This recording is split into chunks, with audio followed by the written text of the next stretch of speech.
So, All right, we are back for another Rally podcast. As you can see, we have an invited Skyler Boles on. Hello. Remember Chico Spike. So he and Mike were both out at the Boston tournament this last weekend. How many teams were out there, guys? Final count was 137, I think. I think so, yeah.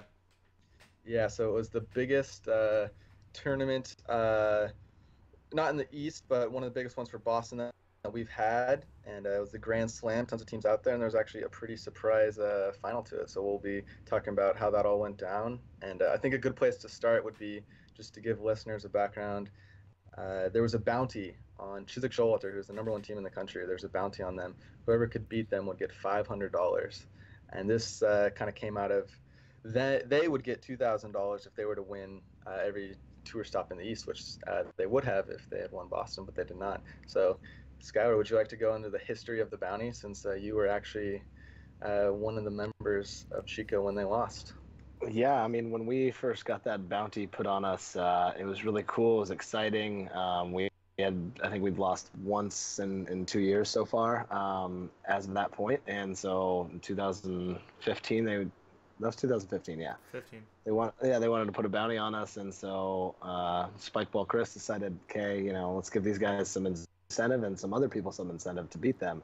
So the bounty was $2,500 to the team that beat us first at one of 5 tournaments, or Shaun and I had to win Naperville, Chicago Grand Slam, Summer Spike, Regionals, and Nationals, and then we would get the $2,500. But if a team beat us at any of those tournaments, they got the $2,500.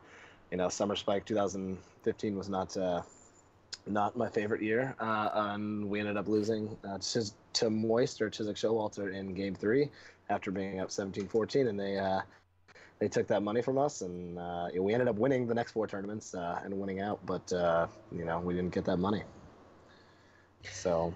Yeah, and that was their first tournament together, formerly known as Moist, but I think that was really put them on the map, and they've continued to prove themselves as players, as now they're the number one team in the country.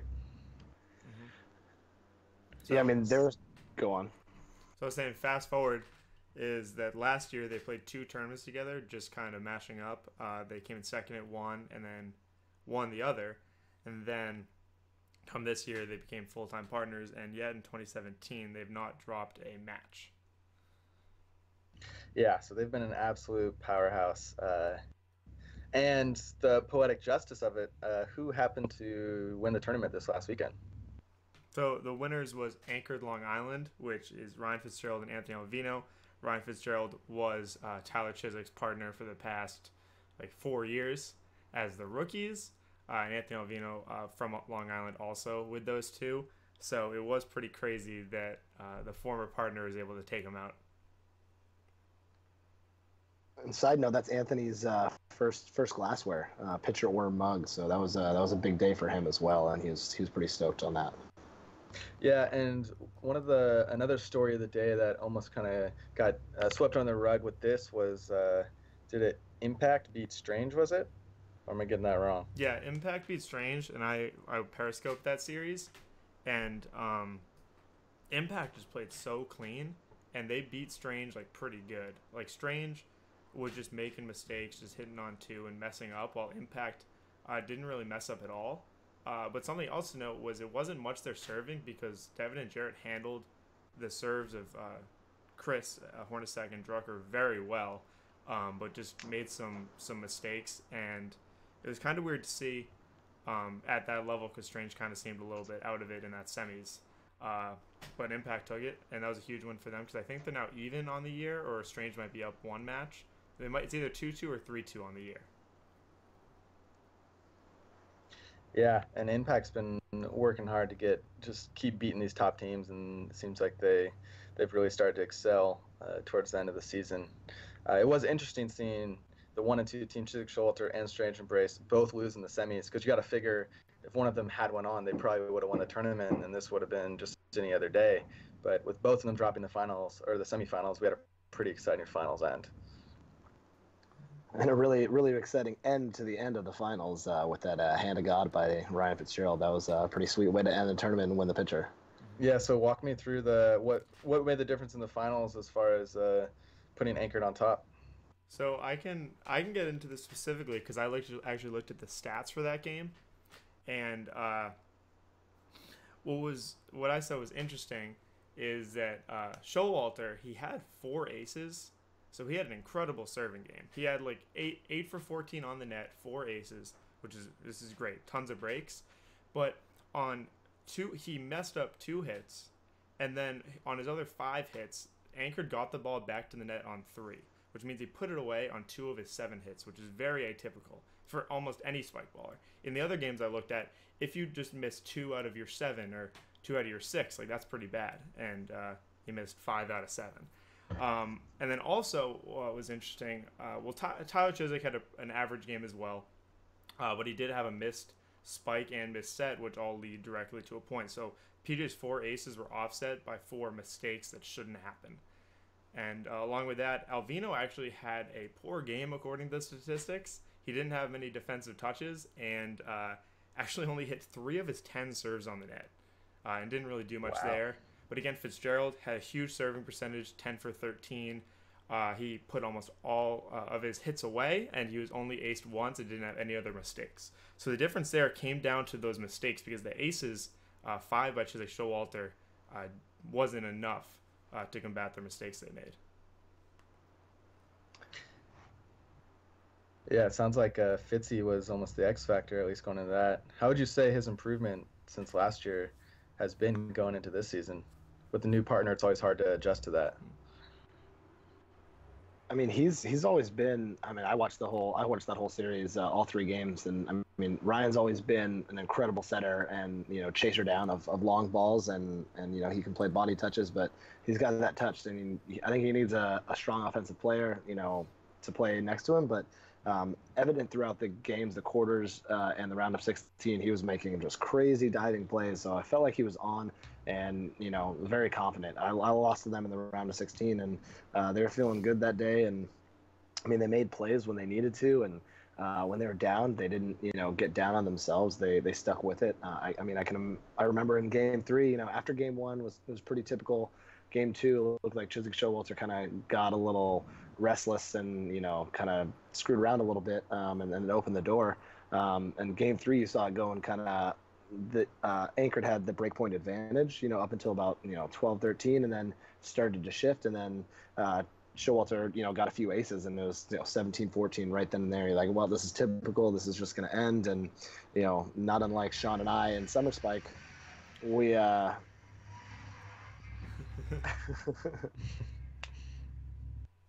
Can edit that in.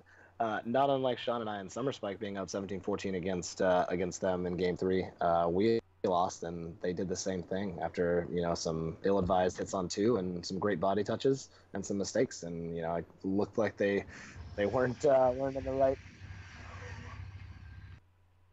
It looked like they weren't in the right mindset to win that $2,000, which I can imagine maybe they were thinking about it, maybe they weren't, but being in that situation, it's not easy. And as a team gets another point, you start to get a little bit more nervous. Am I making the right decision? And they definitely made a couple mistakes, and Anchored capitalized and was very strong. Yeah, and you asked before about Fitzgerald last year to this year, and I don't think he's really changed his game that much. I think he's tightened up his skills a little bit, and the game or the meta game surrounding it has developed to help his game more.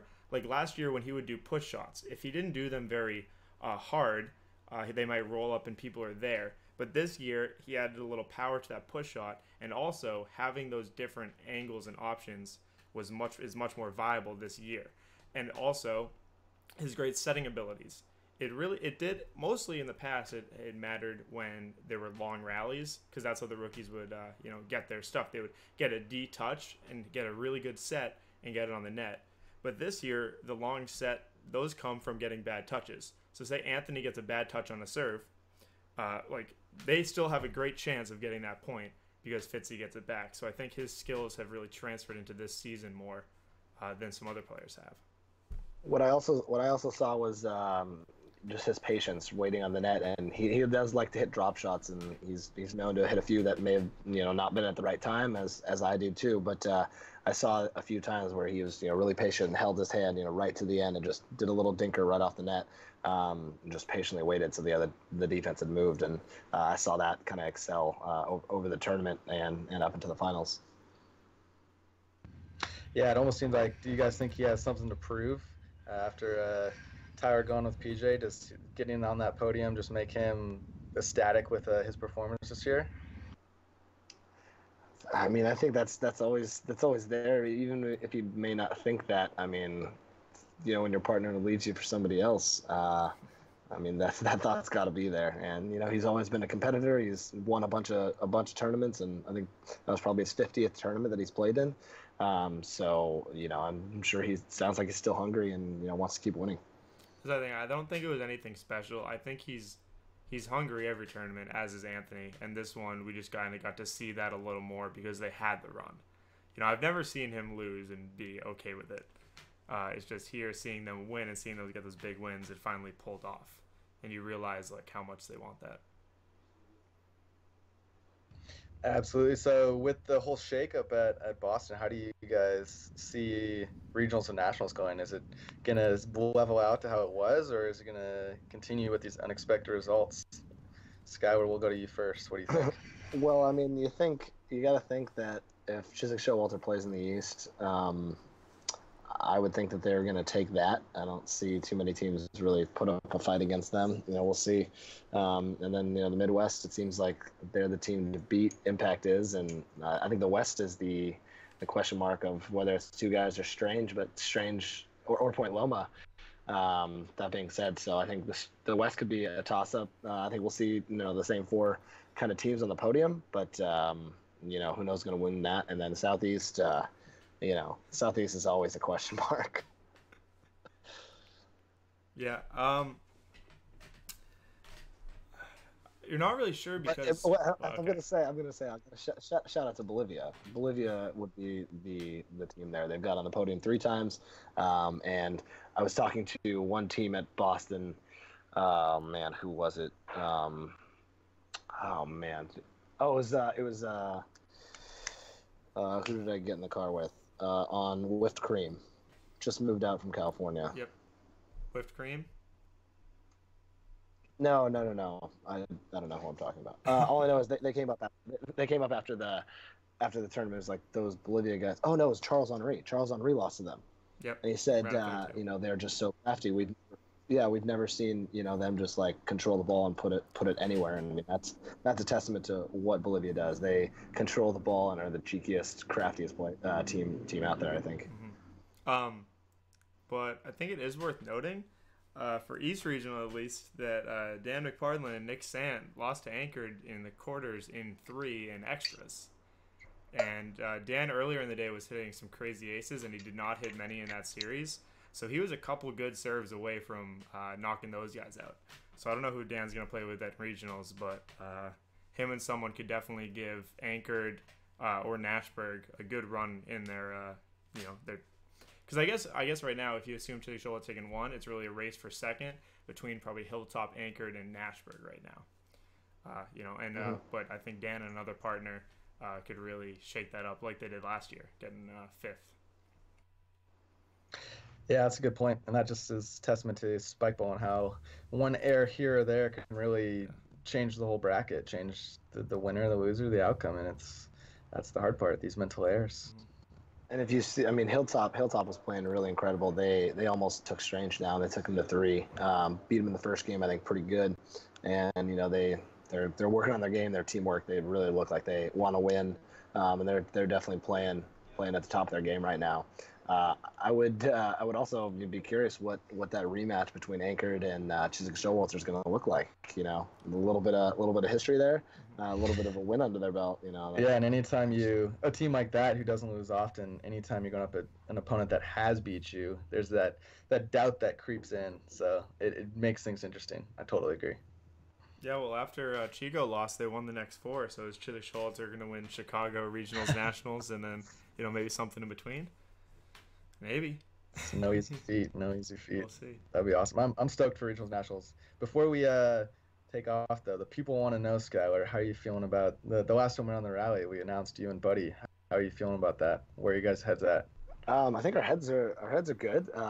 We're gonna see if we can play some round net up until regionals. I don't know if we're gonna get time to play. Traveling a lot, but we'll see if we can make that happen. But I'm excited to really just play a lot of hard defense and get some touches. I think that's something that Buddy and I both excel at. And I love diving all over the place, and I think he's got good sets and good finishes as well. So I think we're gonna make it tough on some teams, and we both definitely want to win. I want to get back on top, and he's always been right there, and I think we can surprise everybody. It's gonna be fun. I was just while you're talking about that, I was thinking about how many good teams there are this year and how it's so in the air. And it reminded me, I forget who used to do it. Was it Harding who used to come out with those like betting lines or like the pseudo odds of each team? It'd be fun to bring those back. Odds predated the preview. Yeah, it'd be fun to bring those back for at least nationals this year and just see where everyone gets put. Get the odds. Like the 2015 nationals preview, I asked Harding to do it, and he did, but he also just did odds. Because that's all it was. Yeah. It was just most likely to win, a quick description, and then 2-1. It was great. It does give a more genuine look to outsiders of who's going to win. You could say the top dogs are Chiswick, Showalter, and these other teams, but it's like, oh, Chiswick, Showalter, it's at 2-1. Oh, this team, it's at 6-1. So it's, you can really see the difference. Yeah, it kind of really draws the line in the sand of how much value each team has, at least from the community's perspective. Mm-hmm. Could be fun to bring back. All right, Harding. Well, Mike will have to make that happen. He might have to talk to Harding. Yeah, Harding, if you're listening in, we expect odds for regionals and nationals. And a betting site. Yes, he's going to be the first Spikeball bookie. Make some money. All right. That'd be fun. Yes, it would. All right. Well, I think that does it for this podcast.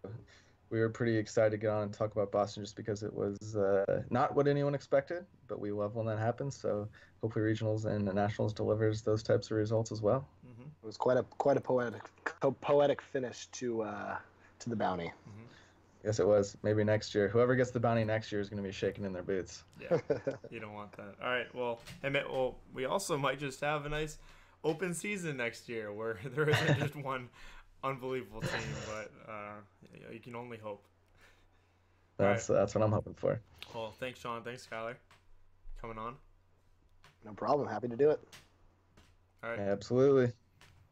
See you guys next time.